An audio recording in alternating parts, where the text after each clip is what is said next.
Yo, what's up guys, it's Genxiety here and welcome back to another video, and today we'll be going through the changes of Valorant and it's actually pretty amazing. So I decided to make a video where I just showcase you guys on what you guys need to know for this new update, and it's going to be very short and I'll give my opinions at the end of this video, so stay tuned for that. So nevertheless, let's just get started. So in the next coming update, Valorant is going to be introducing the new gun Bandit, which is absolutely cinema. Like literally this gun looks nice, bro. Like it's literally like the ghost mixed with the sheriff. The price of the guns can be 600 credits, so this can be at like a medium light buy. And look at that damage, 152 at 10 meters. Dude, that's insane, which that means that this gun is really potent, especially when it's going to be in close range. And at the 10 to 30 meters range, it's going to deal a headshot damage of 128, which is insane, by the way. So if you buy a light shield, you're cooked. And right, it says here that this gun is like a single fire gun, so it's going to be like a 5.7 from like CSGO. Next, let's talk about the breeze changes, because man, it was not designed well, and Riot has listened to the feedback made by the community. So it looks like here they changed a main with a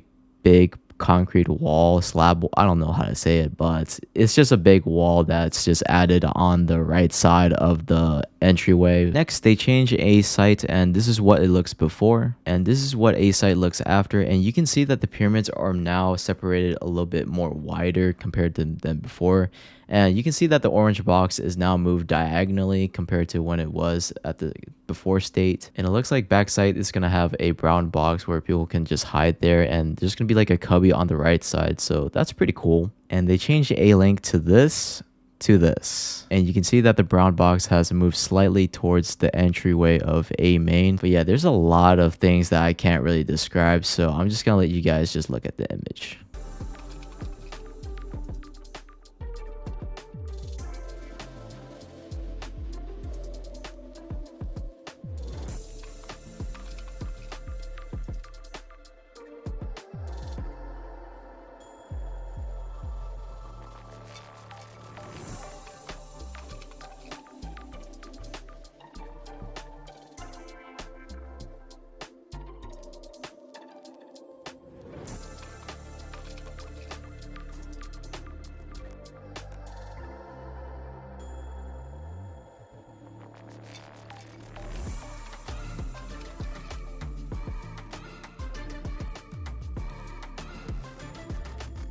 But overall, I'm not disappointed on the breeze change, because they removed the stairs, which was honestly annoying when you're attacking, because you're gonna have to constantly look at stairs because there might be an enemy that has like a peeker's angle and just like headshot you. And it looks like they completely removed ropes and the hallway where you have like a person just lurking there and pressing the switch just to annoy the other defending team, which is honestly a great change. For B main, they moved the box a little bit up for people just to like sit behind it. And for B site, they made it less spacier, so now it's gonna be more narrow for people to smoke on that box and that connecting wall. So that's gonna be good for like Omen or Clove that's playing on B. So in sum, they basically made breeze more narrow for people to like smoke, so it's pretty good change. Honestly, it's good for people to now play Clove or Omen instead of playing Viper, because constantly I would always play Viper because this map is so huge and it's so annoying too, because Viper is like such a meta character to select, especially in Breeze, because that map was very long to really push out, especially getting on site. And let's go ahead and talk about Haven and Corrode, and it looks like they're going to be receiving a wall penetration update. Here at the window, you can see that there's a barrier now at the start. Here, this is a site, and you can see a picture of it being wall penetrable, and then they added a metal barrier so no one can shoot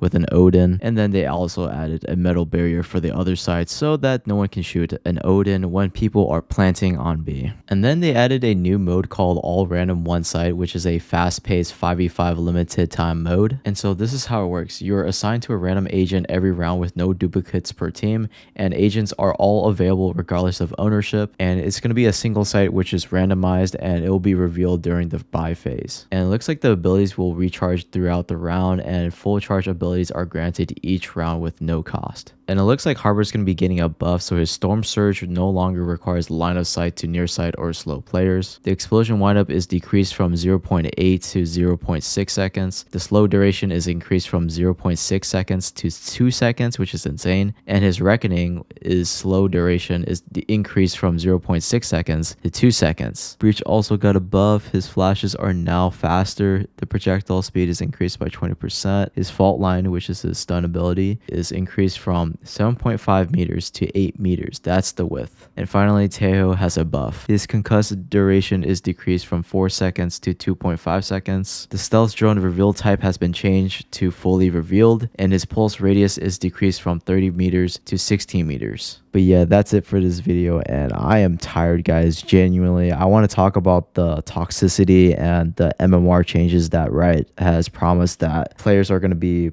going against fair matches. So I can't really talk about that because it's really complicated, and you can really just watch the whole entire Riot Dev updates video that they released recently today. But yeah, guys, that's it for me. That's only the things that I want to highlight for you guys. So if you guys like this type of content, leave a like, comment, and subscribe because that means a lot to me. And also, I am trying to reach Twitch partner at Twitch. So if you guys want to watch my Twitch streams when I'm playing Valorant or playing a ranked game, you guys can meet me there if you guys want to chat. But yeah, that's it for this video, and I'll see you guys in the next one. Peace.